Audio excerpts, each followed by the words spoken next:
Halo para pengusaha.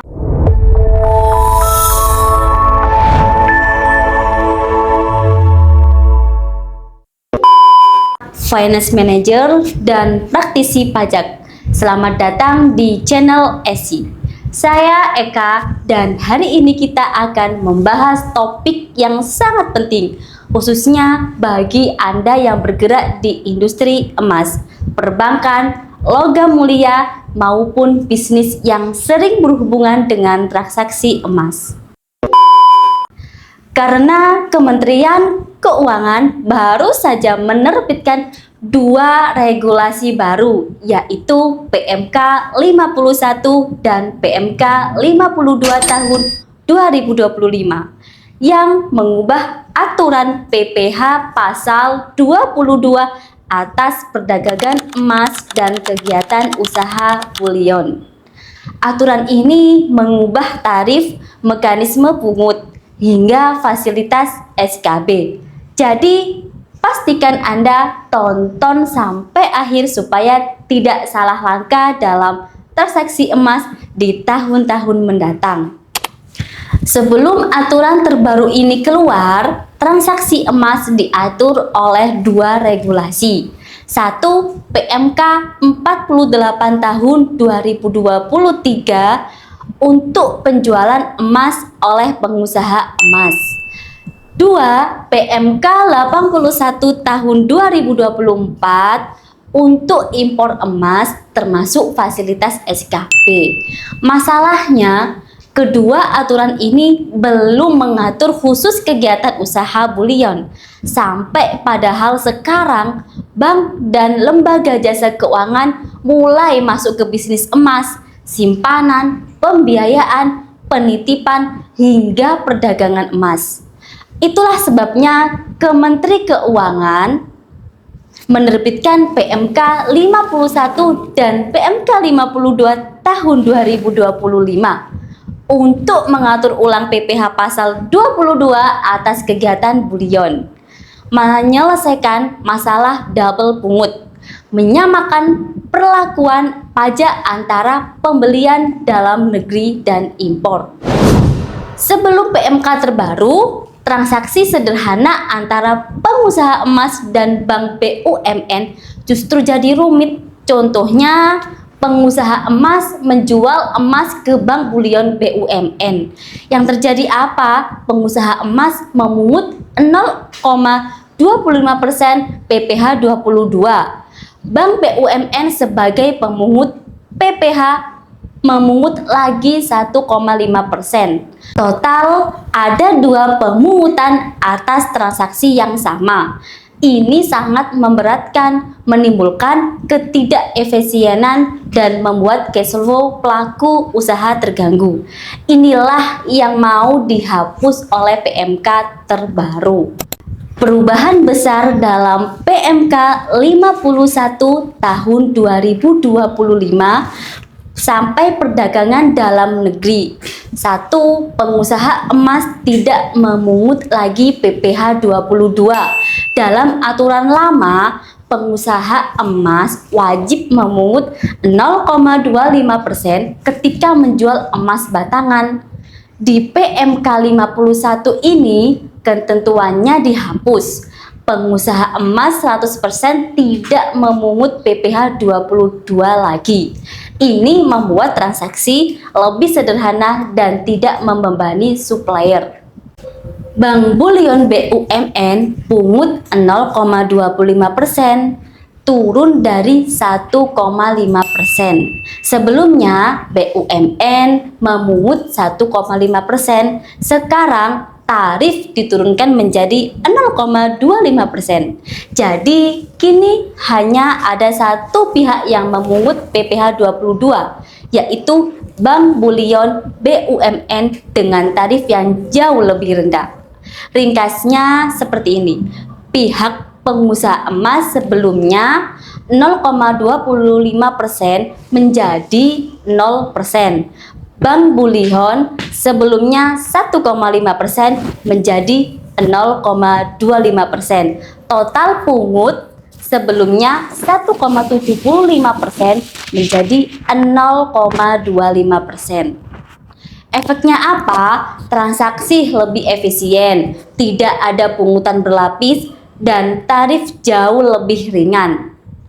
Ketiga, pengecualian PPh 22 yang perlu dipahami. PPh 22 tidak dipungut jika pembeli adalah 1. Konsumen akhir, 2. Pemilik SKB PPh pasal 22, 3. Wajib pajak UMKM PPh final 0,5%, 4. Bank Indonesia, 5. Pasar fisik emas tertentu, 6. Lembaga jasa keuangan penyelenggara usaha bulion. Tambahan baru dalam PMK 51. Keempat, pembelian kecil kurang lebih 10 juta, Bank Bulion tidak wajib memungut PPh 22 jika transaksi pembelian di bawah 10 juta. Perubahan besar dalam PMK 52 tahun 2025 sampai PPh 22 atas impor emas. Selain perdagangan domestik, aturan impor ini juga mengalami perubahan besar. Ketentuan lama ada SKB impor. Dalam PMK 81 tahun 2024, importir emas bisa mendapatkan SKB PPh 22 impor. Artinya tidak membayar PPh 22 dan SKB diberikan jika emas akan diekspor kembali. Tapi dalam praktiknya pembuktian ekspor itu rumit. Banyak emas yang akhirnya dijual di dalam negeri. Ini menciptakan unequal treatment atau beli lokal kena pajak, impor bisa bebas pajak. PMK 52 tahun 2025 menghapus SKB impor emas. Mulai PMK 52 tidak ada lagi SKB PPh 22 impor untuk emas. Semua impor emas wajib dikenakan PPh pasal 22. Selanjutnya, tarif diseragamkan menjadi 0,25%. Sebelumnya tarif impor 2,5%, 7,5%, atau 10%, tergantung jenis emas dan kepemilikan API. Sekarang tarifnya sama seperti pembelian domestik. PPh 22 impor emas menjadi 0,25% dari nilai impor. Tujuannya apa?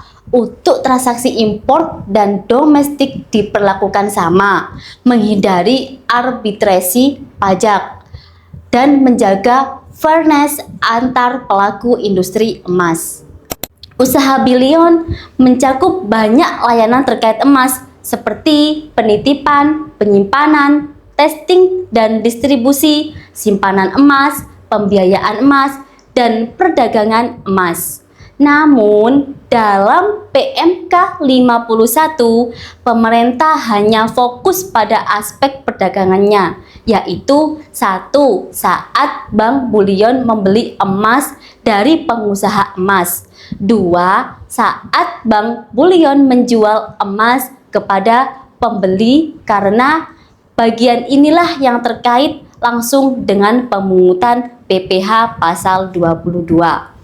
Alur pajak bulion atau ringkas dan sistematisnya, jika supplier emas ke Bank Bulion BUMN, supplier tidak pungut apapun, Bank Bulion BUMN pungut 0,25%. Dan jika Bank Bulion menjual ke konsumen, tidak ada pemungutan PPh pasal 22. Jika Bank Bulion mengimpor emas, tidak ada SKB, kena PPh 22 impor 0,25%. Dan pembelian kecil kurang dari 10 juta rupiah, tidak ada PPh pasal 22. Untuk dampak praktis untuk pelaku usaha, dengan aturan baru ini ada beberapa dampak penting. 1. Cash flow lebih ringan karena pungutan turun drastis. 2. administrasi lebih sederhana karena tidak ada saling pungut. 3. Fairness antar impor dan pembelian lokal meningkat. Keempat, Bank Bullion BUMN menjadi satu-satunya pemungut utama PPh pasal 22. Dan kelima, risiko salah pungut atau sengketa pajak menurun. Ini kabar baik untuk industri emas dan perbankan. Baik, itulah penjelasan lengkap mengenai PMK 51 dan PMK 52 tahun 2025. Aturan baru ini memang membawa perubahan besar dan memahami detailnya sangat penting, baik Anda pelaku industri emas, perbankan, maupun pemilik bisnis yang sering bertransaksi komoditas emas. Jika Anda ingin pendampingan atau konsultasi terkait implementasi PMK ini, tim LC siap membantu. Jangan lupa like, komentar, dan subscribe supaya Anda tidak ketinggalan update perpajakan terbaru lainnya. Sampai jumpa di video berikutnya.